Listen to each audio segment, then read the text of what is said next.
Hello guys, my name is Rahim Khan and welcome to my YouTube channel gate and ES academy.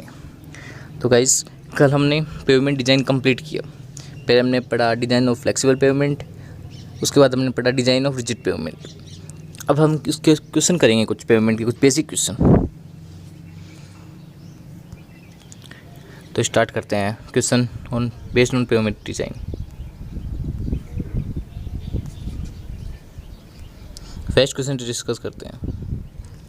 Given that R equal to radius of load distribution, E equal to modulus of elasticity of concrete, K equal to modulus of subgrade reaction, mu equal to Poisson ratio of concrete, H is the thickness of slab, and P equal to wheel load. The combination of parameter required for obtaining the radius of relative stiffness of cement concrete slab is. तो guys, जब हमने topic discuss किया था तो उसमें हमने एक terms पढ़ी थी, relative stiffness, radius of relative stiffness. इसका फॉर्मूला भी हमने बताया था, वहाँ पे डिस्कस किया था।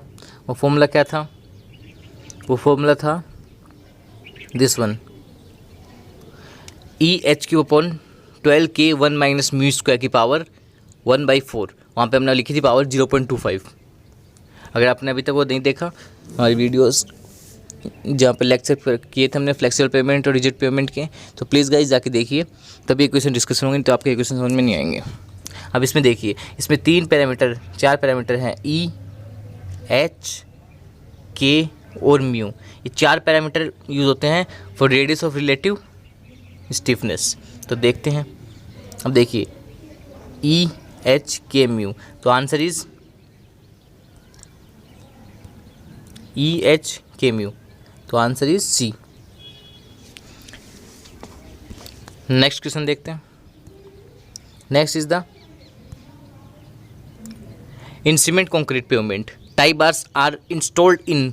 जब हमने कल डिस्कशन किया था डिज़ाइन ऑफ जॉइंट्स, तो उसमें हमने डिफरेंट टाइप के जॉइंट्स पढ़े थे। तो उसमें से किस जॉइंट्स में हमने टाई बार प्रोवाइड किए थे? कल आपने देखा था कि हमने टाई बार प्रोवाइड किए थे, ये वाले टाई बार। तो हमने किस जॉइंट में किए थे? Longitudinal joint in cement concrete pavement are constructed with tie bar. तो हमने किस में किए थे? लॉन्गिट्यूडनल जॉइंट्स में, टाई बार। तो answer is the longitudinal joint, D. Next, which of the following parameter have been to be considered for the design of the flexible pavement for a highway. हमें इसमें पूछा है कि design जो उन्हें flexible pavement की design करते हैं, तो इनमें से किन किन पैरामीटर का यूज़ किया जाता है? Wheel load, strength of pavement component material, expansion joint, climate factor. तो हमने कल डिस्कशन किया था, एक बात बोली थी मैंने कि हम जब भी रिजिड पेवमेंट की डिज़ाइन करते हैं तो हम जॉइंट कंसिडर करते हैं, और फ्लेक्सिबल पेवमेंट में कोई जॉइंट कंसिडर नहीं करते। तो इसमें क्या क्या हो जाएगा आंसर? लोड डिज़ाइन करेंगे हम, जितना लोड है उसके हिसाब से पेमेंट की डिज़ाइन करेंगे फ्लेक्सिबल की। स्ट्रेंथ ऑफ पेमेंट मटेरियल की स्ट्रेंथ भी कंसीडर होगी, क्लाइमेट फैक्टर भी कंसीडर होगा। But this one joints required only in rigid pavement. So 1, 2, 4 is the D is the answer. So हम वैसे भी देख लेते हैं एक बार इसको। Some factor to be consider for design of pavement: wheel load, strength of pavement component material, climate change, subgrade soil और इन्वायरमेंट फैक्टर। ये 5 टॉप फैक्टर हैं जो हम फ्लेक्सिबल पेमेंट के डिज़ाइन में काम करते हैं, यूज़ करते हैं। और इसमें से अगर बात हो रिजिड पेमेंट की, तो एक फैक्टर एक्स्ट्रा आ जाएगा, वो है जॉइंट। ये 6 फैक्टर होते हैं रिजिड के लिए और 5 होते हैं फ्लेक्सिबल के लिए, जिसमें डिज़ाइन लोड है और strength of pavement component material, climate factor, subgrade soil and environmental factor. Next is the which one of the following method is used in the designing of rigid pavement? अब हमने discuss किया था कल CVR method, group index method, McLeod method. ये तीनों method use होते हैं for flexible pavement के लिए। कल मैंने डिस्कस किया था, जब परसों लास्ट टाइम जब मैंने फ्लेक्सिबल पेवमेंट के थ्योरी कंप्लीट की थी, तो उसमें हमने सब बताए थे। अगर आपने नहीं देखा तो अपने चैनल में जाइए, मेरे चैनल में, और प्लीज़ वॉच दिस। मैं फिर से कह रहा हूँ, जब तक आपको लेक्चर कंप्लीट नहीं पढ़ देखेंगे, नहीं समझेंगे अच्छे से, ये क्वेश्चन आप नहीं कर पाएंगे। इज़ द बेसिक क्वेश्चन, जैसे एसएससी, जेई, राजस्थान जेईएन या फिर ईएससी एग्जाम के लिए जस्ट बेसिक क्वेश्चन जो टिक मार्क क्वेश्चन होते हैं वो डिस्कस कर रहे हैं हम ही। अभी गेट के लिए जो हाई लेवल के क्वेश्चन हैं जो थ्योरी बेस्ड नहीं होके न्यूमेरिकल बेस्ड होते हैं वो डिस्कशन नहीं कर रहे। हाँ, अभी जस्ट बेसिक लेवल के क्वेश्चन कर रहे हैं। अगर आप ये भी नहीं हो रहे हैं तो एक बार फिर से देखिए, आप अच्छे से देखिए। कोई भी डाउट हो तो मैं तुरंत मैसेज कीजिए। मैं इंस्टाग्राम की लिंक है डिस्क्रिप्शन में, आप वहाँ पे मैसेज कर सकते हैं, वैसे यूट्यूब में मैसेज कर सकते हैं, जैसे आपकी इच्छा हो। तो हम देखते हैं which one following method are use in the design of rigid pavement पूछा है इसमें। अब इसमें मैं 3 डिस्कस किए थे फॉर फ्लेक्सिबल पेमेंट के, बचा क्या? वेस्टरगार्ड। तो ये यूज द रिजिड पेमेंट के लिए, तो answer is the C. Answer is the C, rigid pavement के लिए Westergaard. Next one is the 12 bar are provided at expansion joints and sometimes also at construction joint in cement concrete slab. अब इसमें 12 बार हम provide करते हैं expansion joint, कल हमने discuss किया था। समटाइम इन कंस्ट्रक्शन जॉइंट के लिए भी प्रोवाइड करते हैं, मतलब A is the correct, true, ये हमने कल डिस्कशन किया था। And longitudinal joints in cement concrete pavement are constructed with tie bar, इसमें ये भी सही है। लॉन्गिट्यूडनल के लिए हम टाई बार यूज़ किया था कल हमने। इसका आंसर हो जाएगा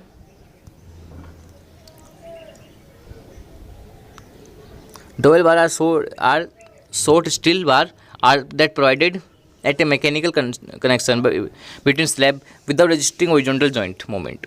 In cement concrete slab, double bar are provided at the expansion joint. Sometimes मतलब first statement is true. Second statement is the longitudinal joint in cement concrete pavement are constructed with a tie bar is right. Tie bar are either deformed steel bar or connector used to hold the face of slab in contact. Is right. They are designed to stand tensile stress और ensure। ये मतलब इसमें क्या answer है जो हम discuss किए थे हमने कल। स्टेटमेंट ये भी सही है, ये भी सही है। अब ये देखना है कि ये इसका एक्सप्लेनेशन है कि नहीं है। अब आप इस तरह से देखिए, लॉन्गिट्यूडनल जॉइंट्स में हम सीमेंट कंक्रीट पेमेंट में हम टाई बार प्रोवाइड करते हैं, ये इसका रीज़न है नहीं है। इसमें टाई बार प्रोवाइड करते हैं, इससे एक्सपांशन जॉइंट और कॉन्ट्रैक्शन जॉइंट में 12 बार प्रोवाइड करते हैं, इसमें कोई कॉम्बिनेशन ही नहीं है। तो is the B answer. Both statement are true है, बट रीजन और नॉट, इसका रीज़न नहीं है, then answer is the B. तो नेक्स्ट देखते हैं अब, मतलब ये दो पॉइंट्स आप डायरेक्टली याद रख सकते हैं। इस पर भी कई क्वेश्चन बन सकते हैं, जैसे they are design to withstand tensile stress. अब इसमें टाई बार होते हैं लॉन्गिट्यूडनल जॉइंट्स, ये टेंसाइल स्ट्रेस के लिए डिज़ाइन किया जाता है, ये क्वेश्चन भी बन सकता है, इसलिए आप इसको अच्छे से देखना एक बार। नेक्स्ट क्वेश्चन देखते हैं। Next question, the general requirement in constructing a reinforcement concrete road is to place a single layer of reinforcement. अब इसमें बोला है कि जब हम रेनफोर्समेंट कंक्रीट की डिज़ाइन करते हैं तो सिंगल लेयर रेनफोर्समेंट में requirement constructing is reinforcement concrete is place to be single layer. इसमें रेनफोर्समेंट कहाँ प्रोवाइड करते हैं? सिंगल लेयर कंक्रीट में reinforcement near to the bottom slab, near to the top slab, at the mid slab, equally distributed bottom slab. अब देखिए, जब हम single layer में कोई भी रेनफोर्समेंट कर रहे हैं, मतलब कंक्रीट कर रहे हैं, उस पर रेनफोर्समेंट डालेंगे, तो the greater quantity of reinforcement should be placed at longitudinal direction. Further, the reinforcement should be either to be placed at the mid depth towards the top of pavement for better functioning. मतलब कोई भी single layer में जब हम concreting कर रहे हैं तो उसमें जो रेनफोर्समेंट डलेगी वो उसके मिड में डलेगी, मिड में, जो बोथ टॉप और बॉटम दोनों से सेम डिस्टेंस पे हो। तो answer is the at the mid, C is the answer. Next, which one of the following sets of factor is related to designing the thickness of rigid pavement by Westergaard method? थोड़ी देर पहले हमने एक question किया था, उसमें पूछा था rigid payment method में डिज़ाइन कौन सा मेथड यूज़ करता है, जिसमें वेस्टरगार्ड पर देखा था हमने। उससे पहले हमने पढ़ा था कि पेमेंट की डिज़ाइन, फ्लेक्सिबल पेमेंट की डिज़ाइन के लिए कौन कौन से फैक्टर कंसिडर करते हैं, जिसमें जॉइंट हमने कंसिडर नहीं किया था क्योंकि रिजिड पेमेंट काम करते हैं। अब नेक्स्ट क्वेश्चन पूछा गया इसी में, रिजिड पेमेंट की डिज़ाइन के लिए वेस्टरगार्ड मेथड से किस किस फैक्टर को कंसिडर करते हैं।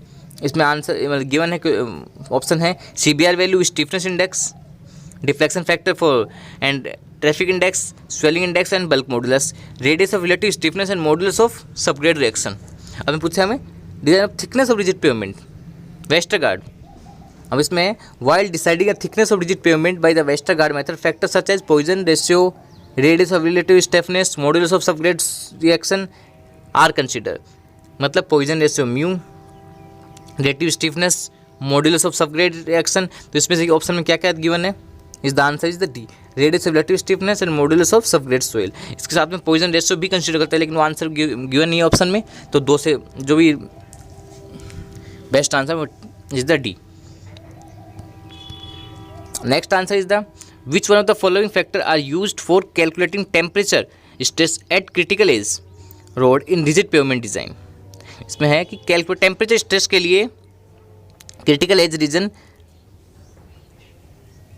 कौन कौन से फैक्टर यूज करते हैं फॉर टेम्परेचर स्ट्रेस के लिए क्रिटिकल एज रीजन इन रिजिड पेमेंट के लिए।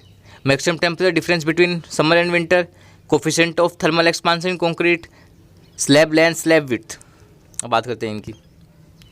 अब देखिए for calculating temperature stress factor consider, हम ये 6 फैक्टर यूज करते हैं फॉर टेम्परेचर स्ट्रेस के लिए रिजिड पेमेंट के लिए। Maximum temperature difference between top and bottom, slab width, length, coefficient thermal expansion per degree Celsius, modulus elasticity concrete and Poisson ratio. तो 6 factor ये याद कर लीजिए।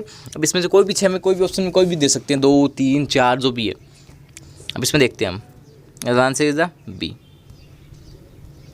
First. Maximum temperature difference between top and bottom slab, तो answer is the B. इसमें है maximum temperature difference between winter and summer, बस ये नहीं है। इसमें इसकी जगह टॉप एंड बॉटम स्लैब होता तो हम फर्स्ट भी कंसिडर कर लेते। I think you understand. Thank you guys. अगर आज आप पहली बार मेरे चैनल पे आए तो please like, share and subscribe. और आज के आपके जो भी क्वेश्चन किए, जो बेसिक लेवल क्वेश्चन है ES और JN में पूछने वाले, जो UPPSC, Rajasthan JEN, SSC JEN, ESC यहाँ तक है, और कुछ हद तक गेट में पूछे जाते हैं ऐसे क्वेश्चन, जो ईजीएस्ट वे है। अगर आपको कुछ भी डाउट हो कमेंट कीजिए, लिंक डिस्क्रिप्शन में मिलेगी इंस्टाग्राम के। आप इंस्टाग्राम पे भी जाके हमको मैसेज कर सकते हैं, DM कर सकते हैं, मैं आपको रिप्लाई करूँगा। तो थैंक यू गाइस। तो guys please share, subscribe my channel gate and ES academy. Thank you guys. कल हम इसके कुछ और क्वेश्चन डिस्कस करेंगे। अगर मेरे को कुछ अच्छे क्वेश्चन मिले तो, नहीं तो इसके क्वेश्चन हम बाद में करेंगे। कल हम करेंगे मटेरियल, ठीक है, जो मटेरियल यूज़ होते हैं हाईवे के अंदर, उसके बारे में डिस्कशन करेंगे, या फिर इसके एडवांस लेवल क्वेश्चन करेंगे। अगर हम एडवांस, कल हमने मटेरियल डिस्कशन किया तो इसके एडवांस लेवल के क्वेश्चन हम मटेरियल के साथ साथ करेंगे।